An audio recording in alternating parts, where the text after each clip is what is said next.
माना कि आपकी राशि या फिर लग्न का जो चिन्ह है वो तराजू है। बैलेंसिंग क्वालिटी होती है आपकी, बैलेंस करना। लेकिन जीवन को कब तक दूसरों के हिसाब से बैलेंस करते रहेंगे? हमेशा एक बात को याद रखिएगा कि आपकी अच्छाइयों की लंबी फेहरिस्त होने के बावजूद भी आपकी अच्छाइयाँ उतने हद तक काउंटेबल नहीं होती जिस प्रकार से कि आपकी गलतियों को काउंट किया जाता है। दूसरों की चिंता छोड़ दीजिए, अपने बारे में सोचना शुरू कीजिए। तुला राशि और लग्न बहुत महत्वपूर्ण गोचर परिवर्तन होने जा रहा है 2 जून 2026 को। आपके लिए एक ऐसा विश्लेषण लाया हूं जो कि आपको बहुत हद तक कंफ्यूजन आपके दूर करने का कार्य करेगा।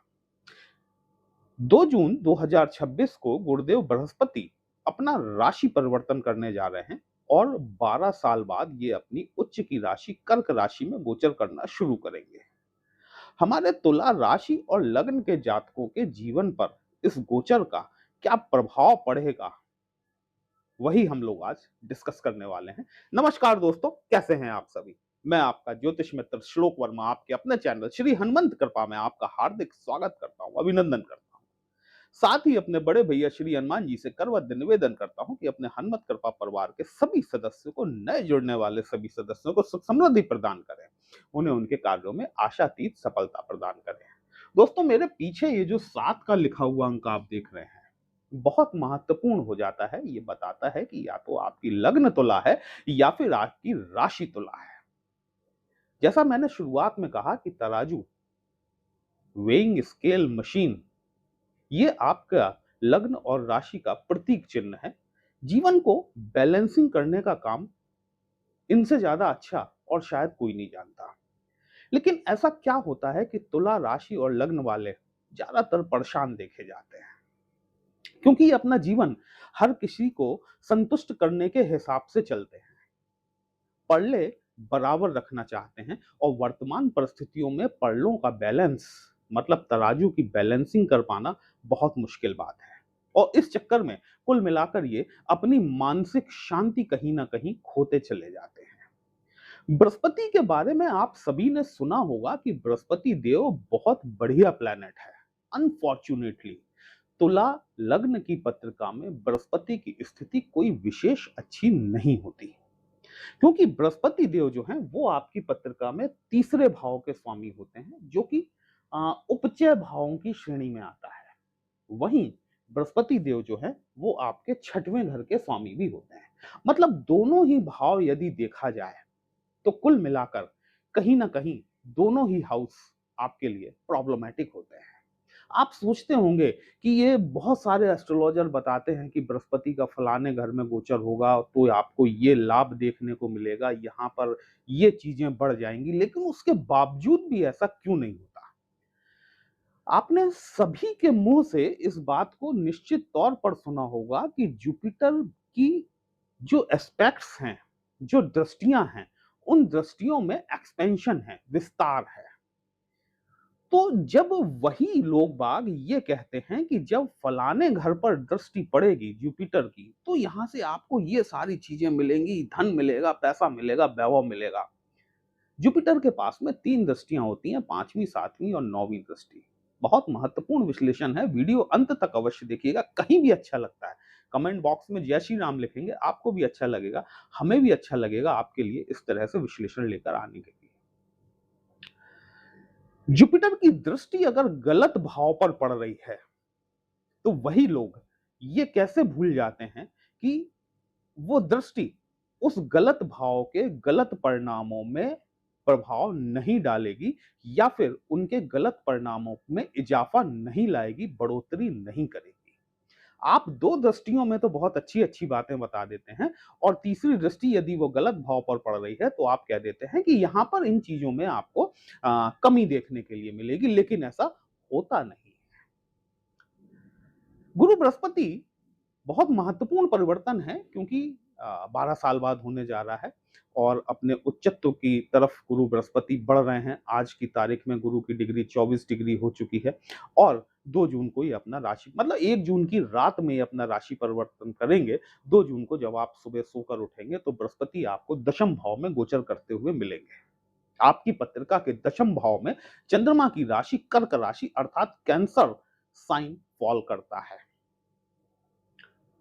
दशम भाव बेसिकली देखा जाए तो आपके कर्म क्षेत्र को दिखाने वाला भाव है। पद प्रतिष्ठा मान मर्यादा को इससे जोड़कर देखा जाता है। लगातार 2 जून से लेकर 31 अक्टूबर तक, चूंकि गुरु बृहस्पति 2033 तक अतिचारी हैं, अक्टूबर तक आपके दशम भाव में ही निवास करेंगे। अभी अपने स्वयं के पुनर्वसु नक्षत्र में रहेंगे। जब भी कोई प्लैनेट अपने स्वयं के नक्षत्र में चलता है उसका प्रभाव बहुत ज्यादा बढ़ जाता है। आप अपने घर में जब होते हैं तब आप पूर्ण रूप से बलशाली होते हैं। ठीक ऐसा ही उस प्लैनेट के साथ होता है जो कि अपने नक्षत्र में गोचर कर रहा हो, अपने उच्च की राशि में गोचर कर रहा हो, तो फिर सोने पे सुहागा वाली स्थिति हो जाती है। जैसा मैंने अभी आपसे कहा कि गुरु बृहस्पति के पास में 3 दृष्टियां होती हैं, 5वीं, 7वीं और 9वीं दृष्टि। तो दशम भाव में बैठे हुए गुरु की पंचम दृष्टि आपके सेकंड हाउस पर पड़ेगी, जिसको कि हम धन का भाव कहते हैं, परिवार का भाव कहते हैं, वाणी कुटुंब का भाव कहते हैं। सप्तम दृष्टि आपके चतुर्थ भाव पर पड़ेगी, जो कि आपके मानसिक सुख शांति, इमेंस इमोशंस को दिखाने वाला भाव है।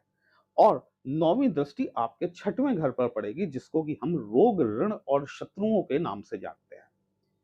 10वां घर आपका कर्म क्षेत्र है, 6वां घर आपका सेवा भाव है। ऐसे व्यक्ति जो जीवन में, ये देखिए, हमारे जीवन में 2 तरह के कर्म होते हैं, एक सकाम कर्म और एक निष्काम कर्म। मतलब एक वहां जहां हमारा कोई स्वार्थ जुड़ा हुआ होता है, जहां से हम बदले में कुछ एक्सपेक्टेशंस रखते हैं, वो हमारा 11th हाउस होता है। लेकिन 6वां घर जो होता है वो आपके निष्काम कर्म को दिखाता है, निस्वार्थ सेवाओं को दिखाता है। ऐसे लोग जो कि किसी अन्य व्यक्ति की या प्राणी मात्र की किसी भी प्रकार से यदि वो सेवा करते हैं, चाहे वो मानसिक तौर पर हो, आर्थिक तौर पर हो, किसी भी रूप में यदि वो उनको कहीं थोड़ा सा हील कर देते हैं ना, उनका 6th हाउस उनको बेस्ट रिजल्ट्स देना शुरू कर देता है। अदरवाइज यही 6th हाउस जीवन का बहुत बड़ा प्रॉब्लम क्रिएटर के रूप में सामने आता है। चलिए आगे बढ़ते हैं। पंचम दृष्टि जब गुरु की, पहली चीज तो दशम भाव में समझ लीजिए कि दशम भाव में गुरुदेव बैठे हुए हैं तो निश्चित तौर से आपकी रिस्पॉन्सिबिलिटीज बढ़ने वाली हैं, इस बात को समझिएगा। और इन रिस्पॉन्सिबिलिटीज को लेने में आपको पीछे भी नहीं हटना चाहिए। हो सकता है कि आपके प्रभार के साथ साथ कोई अतिरिक्त चार्ज आपको दे दिया जाए, ठीक है, क्योंकि दोनों हाउसेज आपके, 6वां घर सेवा भाव मैंने कहा, यह भी आपकी नौकरी को दिखाता है, दशम भाव यह भी आपकी नौकरी को दिखाता है। गुरु बृहस्पति याद रखिएगा कि आपके 2 भावों के स्वामी हैं। तीसरा घर ये आपके स्ट्रगल्स को भी दिखाता है। तीसरा घर सिर्फ आपका पराक्रम का मतलब क्या हुआ, हम किसी चीज को करने के लिए जो मेहनत लगाते हैं वो हमारा पराक्रम होता है। तो तीसरे हाउस को यदि हम देखें तो ये स्ट्रगल, एक चीजों से लड़ने भिड़ने की क्षमता देने का भी भाव रखता है। तो गुरु बृहस्पति निश्चित तौर पर आपको दशम भाव में गोचर के दौरान आपके कार्य या व्यवसाय स्थल पर आपके लिए संघर्षपूर्ण स्थितियों का निर्माण कर सकते हैं। आपको एक्स्ट्रा रिस्पॉन्सिबिलिटीज दे सकते हैं, आपको अतिरिक्त पदभार मिल सकता है, मान उसके चलते हुए आपको मान सम्मान में वृद्धि मिल सकती है। अगर आपका कोई इंक्रीमेंट वगैरह पेंडिंग है वो आपको मिल सकता है। लेकिन अगर आप ये समझें कि ये सारी चीजें बड़े स्मूथ वे में हो जाएंगी तो उसके लिए आपके नेटल चार्ट में जुपिटर की प्लेसमेंट, जुपिटर का नक्षत्र यदि बहुत अच्छी कंडीशन में नहीं हुआ है और आप तुला लग्न के हैं तो आप यकीन मान के चलिए कि स्ट्रगल्स आपको देखने पड़ेंगे। यदि ये सारी चीजें बहुत अच्छी मैच हो रही हैं आपके चार्ट में, तो फिर चीजें इजी गोइंग हो जाएंगी। अदरवाइज तुला लग्न के लोगों को जुपिटर के ट्रांजिट से कोई बहुत ज्यादा उम्मीदें बनाकर नहीं चलना चाहिए। तो यहां पर आपको आपके कार्य क्षेत्र में संघर्ष के साथ सफलताएं देखने के लिए मिलेंगी। संघर्ष शब्द जब तक जुपिटर 10th हाउस में गोचर करेंगे आपके साथ में जुड़ा रहेगा, लेकिन मान सम्मान की बढ़ोतरी, पद प्रतिष्ठा में लाभ आपको देखने के लिए निश्चित तौर पर मिलेगा। इसीलिए मैंने कहा कि यदि कोई एक्स्ट्रा रिस्पॉन्सिबिलिटी आपको मिल रही है तो उसे लेने में गुरेज ना करें, उसे लेने में पीछे ना हटें, बल्कि आगे बढ़कर आप यदि वो जो एक्स्ट्रा रिस्पॉन्सिबिलिटी है उसको बियर करते हैं तो वही आपको ग्रोथ दिलाएगी। वो ग्रोथ आपको फाइनेंस के क्षेत्र में भी देखने के लिए मिलेगी।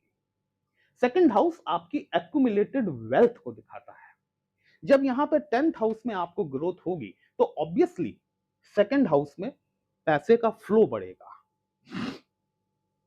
सेकंड हाउस में जब जुपिटर की दृष्टि पड़ेगी, निसंदेह तौर पर जुपिटर की दृष्टियों में विस्तार होता है, एक्सपेंशन होता है। जुपिटर जहां बैठते हैं वहां स्थान हानि करो जीवा का सिद्धांत जरूर लागू होता है, लेकिन जहां भी इनकी दृष्टियां पड़ती हैं वहां पर एक्सपेंशन निश्चित तौर पर करते हैं। जुपिटर बृहस्पति देव जीव कारक प्लैनेट है, इसलिए कितना भी खराब हो, अच्छे परिणाम तो कुछ ना कुछ ये देते ही देते हैं।